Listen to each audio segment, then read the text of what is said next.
Vlog po and welcome back po to our YouTube channel. So ngayon pong araw, pabalikan po muli natin po ang isa sa ating pong beneficiary po na si Tatay Kaloy. Actually po nasa labas na po ako ng bahay nila.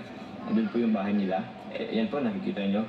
And kung nakikita nyo po, meron na po siyang pintuan. Dati po kasi wala pa po siyang pinto. So meron po agad tayo nakitang improvement po sa kanilang bahay po. Ngayon po pagbisita natin po. So ngayon, so yun po, since kakatapusan po ng ating kaarawan, sinalang po ulit tayo makapagbalik sa ating mga beneficiaries, makumusta po sila. Gusto ko lang po muna po magpasalamat po sa lahat po ng greetings po sa akin po sa ating kaarawan.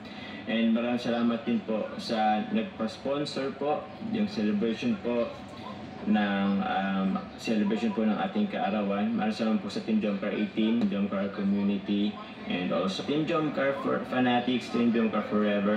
Actually po marami po yan.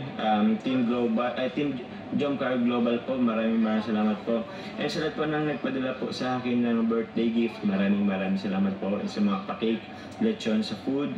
So maraming salamat po, and also po maraming salamat po. Nag-sponsor din po sa atin ng sasakyan po. So yun po, ngayon po nagagamit po natin ito sa paglingar. Maraming salamat po, saktong-sakto. Sobrang init pati ng panahon. Siguro yung dati kong sasakyan, init na rin ako ngayon. Maraming salamat po sa inyong